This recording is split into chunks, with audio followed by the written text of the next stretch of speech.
She had never liked the way strangers reacted to her height. 7 feet, 3 inches, and built like the kind of woman sculptors imagined for ancient legends. Rhea moved through the world with a double-edged visibility of awe and misunderstanding. People stared. Some whispered. Some laughed. Some called her a marvel. Others called her a mistake. And because she had heard every version of those reactions from childhood into adulthood, she learned to echo them quietly to herself before anyone else could. Too big, too awkward, too much. Her mother used to tell her she was born of mountains, but mountains were admired only from afar. Not embraced. Rarely loved. Never chosen.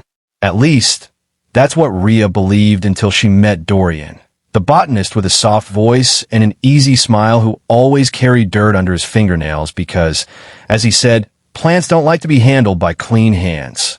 She met him at the public conservatory on a day she had come to hide from the world, and he had approached her not because of her height, but because she was crying behind a potted fig tree. "The trees aren't very good listeners," he said gently, holding out a handkerchief decorated with embroidered ivy. "But they're good companions." She almost laughed. Almost. Months after that first meeting, she still didn't know how someone like him, compact, cheerful, sun-warmed from hours spent in gardens, had found interest in someone like her. When she walked, entire hallways seemed to shrink. When she sat, chairs complained. When she spoke, people expected a voice of thunder, but instead got a shy whisper. She told Dorian this often. "I'm built wrong," she said one evening while they walked through the conservatory after hours, warm lights casting soft halos on the leaves overhead. "I'm not normal. I'm not beautiful. I take up too much space." Dorian looked up at her with an expression that felt like a balm. "Rhea, you aren't too much. You're exactly yourself. That's all anyone is supposed to be."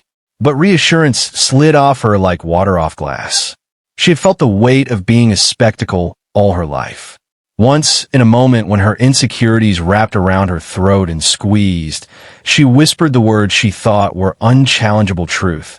"My body's too big. I'm not breeding material." Dorian had flinched, not out of disgust, but sorrow. "Who told you that?" "Everyone. Teachers. Doctors. People online. I mean, look at me." She gestured at her limbs, her height, her width. "I'm like a misplaced, mythical creature."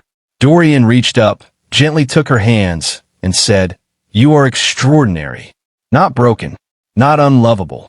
She tried to believe him. Tried so hard it made her chest hurt. But the echo of those old voices lived deep in her bones. And so, she carried her insecurities like a shadow, even as their relationship grew from friendship into something softer, something that terrified her, something that felt like hope.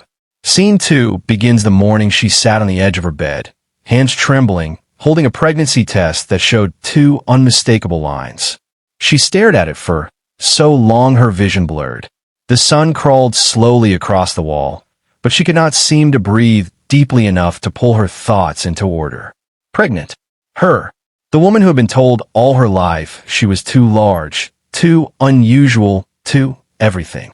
She expected fear, expected panic, expected the familiar sense of inadequacy to swallow her whole.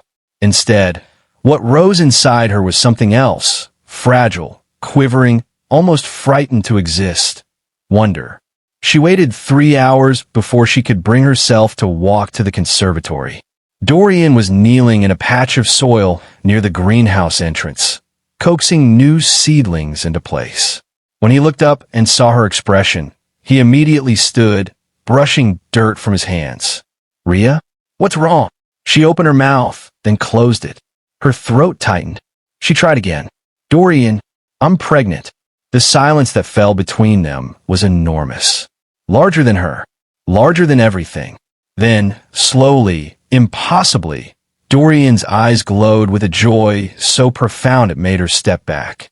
"Pregnant," he repeated, as if tasting the word. "We're gonna have a baby?"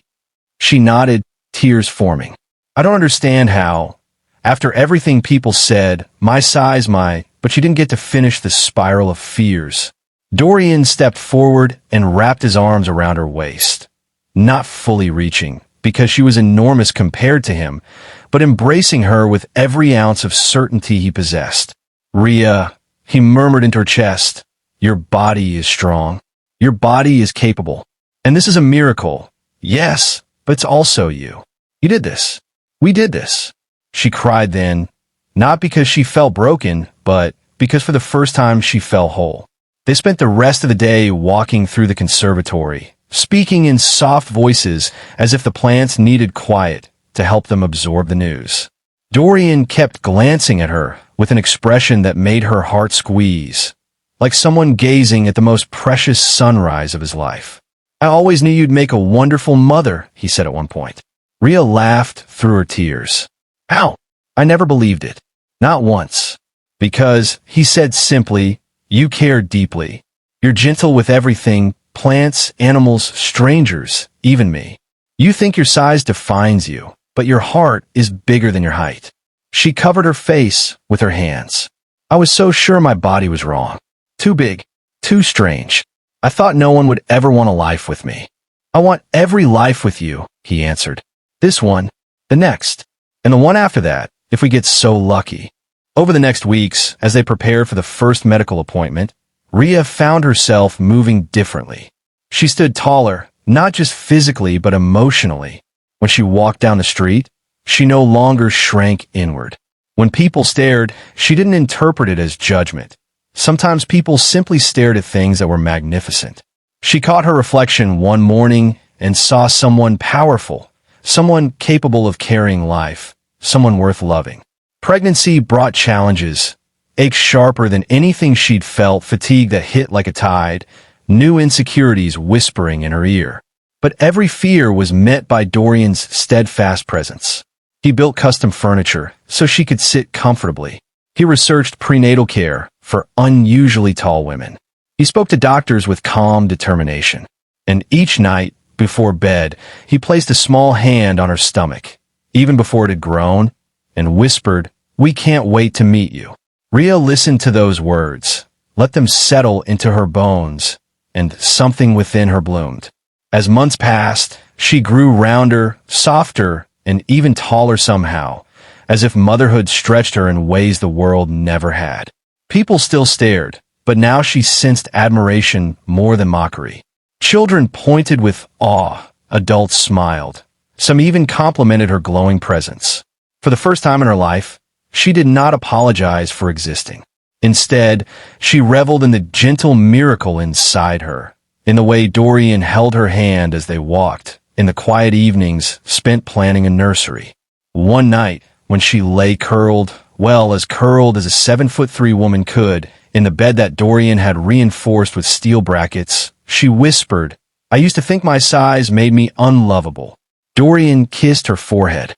"Your size is part of you. But love finds the heart, not the bones." "I still can't believe this is real," she said, placing a hand on her belly. A flutter answered her. The first kick. She gasped.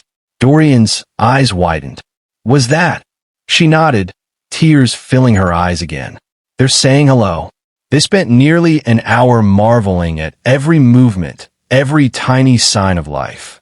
As her emotions surged with that same familiar wonder, she remembered the girl she once was, the one who hid behind fig trees, terrified of being seen. Now, she was creating a life, growing a family, and embracing the space she occupied in the world. She wasn't too big.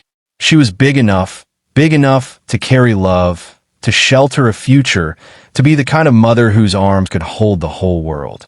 And when Dorian whispered, "You're perfect, Rhea," she finally believed him.